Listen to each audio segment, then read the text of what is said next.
Hi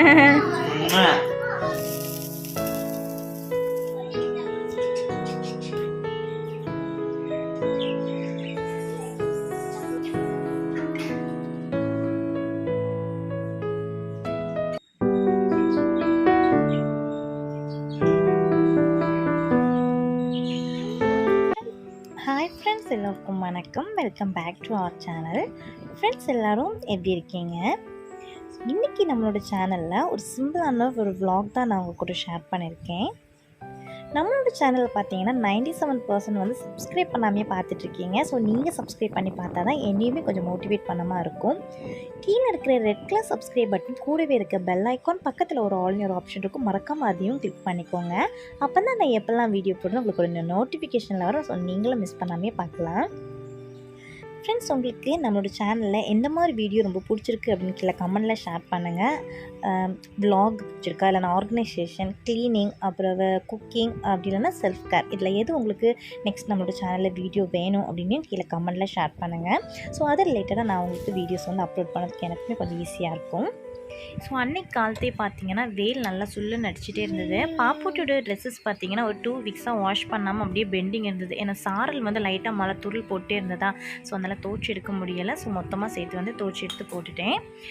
கையோடி பார்த்தீங்கன்னா இப்போ afternoon பாப்போட்டி முழிக்கிறதுக்கு முன்னாடி மோஸ்ட் ஆஃப் வந்து நான் வந்து ரெடி பண்ணிடுவேன். இன்றைக்கி வந்து கருவாட்டு குழம்பு ரெடி பண்ணலாம் அப்படின்னு சொல்லிட்டு தான் வீடியோ வந்து ஷூட் பண்ணியிருந்தேன். ஸோ ரெசிபி நல்லா இருந்ததுன்னா அப்லோட் பண்ணலாம், அப்படி இல்லைனா ஸ்கிப் பண்ணிடலாம் தான். பட் டேஸ்ட் வந்து நிஜமாகவே ரொம்ப நல்லா இருந்தது. கொஞ்சம் டிஃப்ரெண்ட்டாக அன்றைக்கி நான் ட்ரை பண்ணியிருந்தேன். ஸோ அதான் உங்க கூட ஷேர் பண்ணுறேன். ஸோ ஒரு மீன் சட்டி எடுத்துக்கோங்க. நான் அதுக்காக கருவாட்டு குழம்புக்காக தனியாக ஒரு சட்டி வச்சுருக்கேன். ஸோ கருவாட்டு குழம்பு சட்டியில் பண்ணால் இன்னுமே டேஸ்ட் நல்லாயிருக்கும். 3 டேபிள் ஸ்பூன் கடலெண்ணெய் ஆட் பண்ணிக்கோங்க. அதில் வந்து 1/2 டேபிள் ஸ்பூன் சீரகம், 1/2 டேபிள் ஸ்பூன் வெந்தயம், கடுகு, உளுந்தப்பருப்பு இதெல்லாம் நல்லா தாளித்ததும் பெரிய சைஸ் பல்லாரியில் ஒரு பல்லாரியை குட்டியாக கட் பண்ணி அதையுமே ஆட் பண்ணிக்கோங்க. கண்ணாடி பழம் வர வரைக்கும் வதக்கிக்கோங்க. அது கூட கருவேப்பிலை ஆட் பண்ணிக்கோங்க. நெக்ஸ்ட்டு வந்து தக்காளி 1 ஆட் பண்ணிக்கோங்க. 3 பச்சை மிளகாய். ஸோ இது கூட கொஞ்சமாக பரலுப்பு ஆட் பண்ணி நல்லா வதக்கிக்கோங்க. தக்காளி வந்து மேஷ் ஆகிறது அளவுக்கு உப்பு வந்து பார்த்து ஆட் பண்ணிக்கோங்க. ஏன்னா கருவாட்டில் உப்பு இருக்கும் இல்லையா, அதனால். நெக்ஸ்ட் வந்து நான் வந்து ஒரு பிரிஞ்சால் ஆட் பண்ணியிருக்கேன். இது கூட நீங்கள் வாழைக்காய் இருந்தாலும் ஆட் பண்ணிக்கலாம், நல்லாயிருக்கும். பட் என்கிட்ட வாழைக்காய் அன்றைக்கி இல்லை. 2 நிமிஷம் பிரிஞ்சாலையும் நல்லா வந்து குக் பண்ண விட்டுருங்க. நெக்ஸ்ட்டு உங்கள் வீட்டில் என்ன கருவாடு இருந்தாலும் பிரச்சனை இல்லை, நல்லா வாஷ் பண்ணி எடுத்துக்கோங்க. என்கிட்ட 2 சைஸ் கருவாடு இருந்தது. ஸோ கருவாடு நேமாக தெரியாது. ஒன்று துருண்டு கருவாடு, இன்னொன்று அது என்ன கருவாடு தெரியாது. ஸோ நான் கருவாடை ஆட் பண்ணியிருக்கேன் நல்லா வாஷ் பண்ணி. இந்த எண்ணெய் கூட நான் நல்லா வந்து வதக்கி விட்டு ஒரு மூடி போட்டு ஒரு 5 நிமிஷம் நல்லா குக் பண்ண விட்டுருங்க. தண்ணி நல்லா கெட்டி வரும். ஸோ இந்த அளவுக்கு நல்லா வந்து குக் ஆகிடுச்சு ஒரு 50%. நெக்ஸ்ட் மசாலாஸ் ஆட் பண்ணிடலாம். 3 டேபிள் ஸ்பூன் வந்து வத்தல் தூள் ஆட் பண்ணிட்டு நீங்கள் காரத்துக்கு ஏற்றபடி ஆட் பண்ணிக்கோங்க. 2 டேபிள் ஸ்பூன் மல்லித்தூள், 1/2 டேபிள் ஸ்பூன் மஞ்சள் தூள், 1/2 டம்ளர் வாட்டர் ஆட் பண்ணிக்கோங்க. இந்த மாதிரி நல்லா குறுன்னு வரும். நெக்ஸ்ட் மூடி போட்டு ஒரு 10 நிமிஷம் நல்லா கொதிக்க விட்டுக்கோங்க.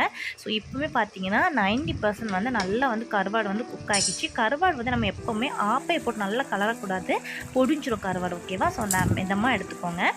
நல்லா வந்து வெந்ததுக்கப்புறம் பார்த்தீங்கன்னா ஒரு 2 கைப்பிடி வந்து திருவண்ண தேங்காய் எடுத்திருக்கேன். அது கூட கொஞ்சமாக சீரகம் போட்டு நல்லா பரப்பரன்னு ஆட் பண்ணி அரைச்சி எடுத்திருக்கேன். எப்போவுமே கருவாடுக்கு வந்து நல்லா சாஃப்டாக அரைக்கக்கூடாது, நல்லா அவியலுக்கு எடுப்போம்னா அது மாதிரி பரப்பரன்னு அவிச்சு எடுத்துக்கோங்க. அது எவ்வளோ தேவையோ அந்த அளவுக்கு தண்ணி ஆட் பண்ணிக்கோங்க. கொஞ்சம் கட்டியாக இருந்தால் தான் கருவாட்டு குழம்பு ரொம்ப டேஸ்ட்டாக இருக்கும். நெக்ஸ்ட் இதை வந்து நல்லா வந்து கொதிக்க விட்டுக்கோங்க. கொதிக்க விட்டு நல்லா வந்து எண்ணெய்லாம் நல்லா பிரிஞ்சு அழகாக வரும். அந்த அளவுக்கு நம்ம ஆஃப் பண்ணிக்கா போதும். இங்கே பார்த்தீங்கன்னா அரிசி வந்து நல்லா வந்து வாஷ் பண்ணி கோவரை போட்டிருக்கேன். இப்போ நான் ரீசெண்டாக வந்து பானையில் தான் பொங்கிட்டுருக்கேன். கையோடி பார்த்தீங்கன்னா முட்டைக்கோஸ் கூட்டுமே நான் வச்சுட்டேன். ஸோ மார்னிங் வந்து எனக்கு ஒரு 10 o'clock முன்னாடியே பார்த்தீங்கன்னா எல்லா ஒர்க்குமே வந்து கிச்சனில் ஓரளவு வந்து முடிஞ்சிடும். நெக்ஸ்ட் வந்து கொஞ்சம் வெசல்ஸ் மட்டும் தான் க்ளீன் பண்ண வேண்டி வரும். பாப்புட்டி பார்த்தீங்கன்னா 11 o'clock போல் கொஞ்சம் ஸ்லீப் பண்ணுவேன். அந்த டைமில் வந்து கொஞ்சம் வீடு பறிக்கிறது, வெசல்ஸ் எல்லாம் வாஷ் பண்ணது, மற்ற ஒர்க்கெல்லாம் நான் அந்த டைமில் பார்ப்பேன்.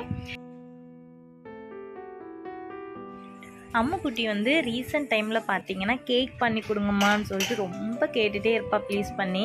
பட் கேக் பண்ணுறதுக்கு எங்கள் வீட்டில் ஓவன் கிடையாதுனால நான் வந்து பண்ணி கொடுக்கவே இல்லை. அம்முட்டி ஓவன் இல்லைன்னு சொல்லிட்டு இருந்தா, குக்கரில் பண்ணலாமான்னு சொல்லிட்டு வீடியோ பார்த்து கேட்டுகிட்டே இருந்தான்.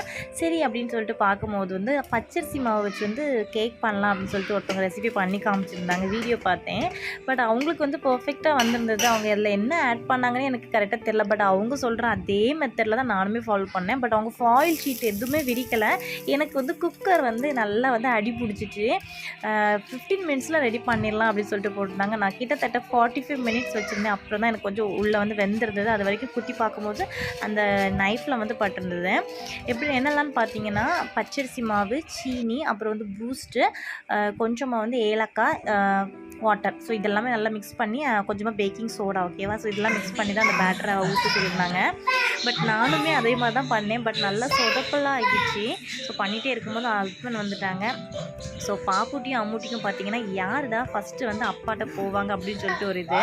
பாப்புட்டி பார்த்தீங்கன்னா நடக்க மாட்டேன், கடை கடை கடை கடை ஊந்து அப்பா அப்பா அப்பா அப்பான்னு கத்திட்டு போவான். அம்முட்டிக்கு பார்த்தீங்கன்னா கோவம் வந்துடும். அவன் தான் ஃபஸ்ட்டு போவான், இவன் தான் ஃபஸ்ட்டு போச்சுட்டு இதில் ஒரு மிஸ்டர் சண்டை போடுவாங்க 2 பேருமே. ஸோ பாப்புட்டி பார்த்தீங்கன்னா நான் வந்து பாப்புட்டி பிடிக்கிற மக்களே, நான் வந்து தவழ்ந்து ஓடி போய் பிடிப்பாள்ல, நீ ஓடி தானே பிடிப்பா, அவளுக்காண்டி விட்டு கொடுன்னு சொல்லுவேன். சில டைம் விட்டு கொடுப்பா, சில டைம் விட்டு கொடுக்க மாட்டான். அப்படி பாய் டாடா டாடா. அப்பாக்கு உம்மா கொடுத்துரு. அப்பாக்கு அப்பல உம்மாடா உம்மா குள்ள உம்மா கண்ணை தோட்டி இருக்காங்க. அப்பா உம்மா அடிக்கல, உம்மா கொடுத்துரு.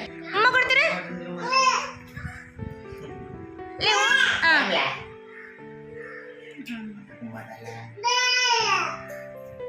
சந்திரத்தை எடுத்துட்டு உம்மா குடல.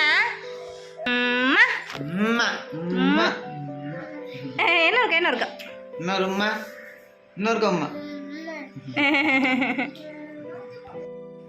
அம்முட்டியும் 2வது வந்து தூக்குனதுக்கப்புறம் தான் அவள் சால்வ் ஆவான். இது வரைக்கும் கொஞ்சம் பொசிஷனஸாக இருப்பான் அம்முட்டி. சில டைம் பார்த்திங்கன்னா அம்முட்டி விட்டு கொடுத்துருவான், சில டைமில் வந்து விட்டு கொடுக்க மாட்டான். நான் தான் ஃபஸ்ட்டு போவேன் அப்பாட்ட அப்படின்னு சொல்லிட்டு ஓடுவான். கேக்கு பார்த்திங்கன்னா எனக்கு கமத்தி எடுக்கும்போது கரெக்டாக வரவே இல்லை. எவ்வளோ தான் ஆற வச்சாலுமே இதே போல் பிஞ்சு தான் வந்தது. ஸோ டேஸ்ட்டு பார்த்திங்கன்னா அதே போல் தான். ஹார்லிக்ஸ் காம்ப்ளான் வந்து கட்டி பிடிச்சா எந்த மாதிரி இருக்குமோ அதே மாதிரி தான் ஃப்ரிட்ஜில் வச்சு எடுக்கும்போது சாப்பிட்டா பாப்பா. ஸோ குக்கர் தான் கழுவுறதுக்கு ரொம்ப கஷ்டப்பட்டுட்டேன். ஒரு நாள் ஃபுல்லாக வந்து கோரை வச்சு நல்லா கம்பி ஸ்க்ரப்பர் வச்சு நல்லா தேய்ச்சி தான் ஸ்க்ரப் பண்ணேன். கண்டிப்பாக யாருமே இதை ட்ரை பண்ணாதுங்க. ஸோ எந்த மாதிரி பச்சரிசி மாவு வந்து உள்ளோட டேஸ்ட் வந்து அப்படின்ட்டு தெரிஞ்சது. ஸோ அந்த ஏலக்காய் ஃப்ளேவர் வந்து கொஞ்சம் சீனி போட்டதுனால ஏதோ சாப்பிட்ட மாதிரி இருந்தது. ஆனால் கேக் வந்து அந்த சாஃப்ட்னஸ் எதுவுமே வரவே இல்லை. ஹஸ்பண்ட் வந்து சாப்பிட்டுட்டு கிளம்புனதுக்கப்புறம் வீட்டில் வந்து காஃபி போட்டுட்டு எப்போவுமே வந்து மொட்டை மாடிக்கு இப்போ ரீசெண்டாக 1 வீக்காக வந்துடுவோம். பாப்புட்டி வந்து பழைய வீட்டில் இருந்துட்டு இந்த வீட்டுக்கு வரும்போது பழைய வீட்டில் பார்த்திங்கன்னா கொஞ்சம் ஃப்ரெண்டில் வந்து கொஞ்சம் ஸ்பேஸ் உண்டு. ஸோ அதில் வாக்கரில் கொஞ்சம் நேரம் ரவுண்ட் அடிப்பான். இங்கே வந்து அந்தளவுக்கு வந்து ஸ்பேஸ் கிடையாது. ஃப்ரெண்டில் வந்து கொஞ்சம் 2 வீலர்லாம் நிற்கும். ஸோ அதனால் மொட்டை மாடிக்கு வந்து இப்போ ரீசெண்டாக 1 வீக்காக கூட்டிகிட்டு வந்துட்டுருக்கேன். ஏன்னா வந்து அவன் என்ன நடக்க ஸ்டார்ட் பண்ணவே இல்லை. ஸோ கை பிடிச்சி நடந்தாலுமே 2 ஸ்டெப் வைப்பா, அப்புறம் கீழே உட்காந்துருவான். அவளாட்ட நடக்கனா இப்போ பிடிக்காமல் எந்திரிச்சு நிற்க அந்தளவுக்கு வந்து நிற்கிறான். அதுக்கப்புறம் ஒரு ஸ்டெப் வைப்பா, டாம்னு கீழே வந்துடுவா. சொல்லி பெட்டில் இருந்தால் மட்டும்தான் அந்த ஸ்டெப் எடுத்து வைக்க. ஏன்னா அவளுக்கு கீழே எடுத்தால் பட்டெக்ஸ் வலிக்குது இன்னும் தெரில. ஸோ நீ நடக்கிறதுக்கு வந்து ப்ராக்டிஸ் பண்ணவே மாட்டேங்கிறா. ஸோ மொட்டை மாடி கொண்டு வந்து கொஞ்சம் ஸ்பேஸ் வந்து ஃப்ரீயாக இருக்குமா, அவள் சார் கடை கடைன்னு ஓடுவா. அவள் அக்கா வந்து ஓடினா இவளும் அதே மாதிரி ஓடுறதுக்காக ட்ரை பண்ணுவாள். ஸோ அப்போ அவளுக்கு கொஞ்சம் ஈஸியாக இருக்கும்ல நடக்கிறதுக்கு. அதனால் வந்து இப்போ ரீசெண்ட் டைமில் வந்து மொட்டை மாடிக்கு வந்துடுவோம். ஸோ அந்த டைமில் வந்து குழந்தைங்களுக்கு அவங்களுக்கு விளையாடுறதுக்கும் கொஞ்சம் ஜாலியாக இருக்கும், நமக்கு கொஞ்சம் ஃப்ரீயாக இருக்கும்ல. அதனால் ஒரு 6 o'clock வரை ஹஸ்பண்ட் போனதுக்கப்புறம் மொட்டை மாடிக்கு வந்துடுவோம். ஸோ 5 to 6 வந்து மொட்டை மாடியில் தான் இருப்போம் எப்போவும். ஸோ அப்போ தான் லைட்டாக வந்து வீடியோலாம் கேப்சர் பண்ணிகிட்டே இருந்தேன். ஸோ ஃபியூச்சர்லாம் பார்க்கும்போது கண்டிப்பாக அவங்களுக்கே ரொம்ப ஜாலியாக இருக்கும்ல. ஸோ நம்ம இப்படிலாம் பண்ணியிருக்குமோ அப்படின்னு சொல்லிட்டு நல்லா. ஸோ பாப்புட்டிக்கு வந்து மொட்டை போட்டது வரைக்கும் நான் அவங்களுக்கு இவ்வளோ காமிக்கலாம். ஸோ இப்படி தான் இருப்பாள். ஸோ ரொம்ப நல்லா இருந்தது மொட்டை. ஸோ அம்முட்டியும் பார்த்தீங்கன்னா இதே போல் தான் இருப்பாள், எந்த ஒரு சேஞ்சஸுமே இருக்காது. நான் அம்முட்டியோட ஃபோட்டோ லாஸ்ட்டில் அட்டாச் பண்ணுறேன் பாருங்கள். ஸோ அம்முட்டியும் பாப்புட்டியும் பார்த்தீங்கன்னா ஒரே போல் தான் இருப்பாங்க, எந்த ஒரு சேஞ்சஸ் எதுவுமே இருக்காது. ஸோ அவ்வளோதான் ஃப்ரெண்ட்ஸ், இந்த vlog நான் இதுவரை முடிச்சுக்கிறேன். நெக்ஸ்ட் இன்னொரு இன்ட்ரெஸ்டிங்கான வீடியோவில் வந்து உங்களை வந்து பார்க்குறேன். Still then bye from Magizhvignesh. டாட்டா, பாய் பாய்.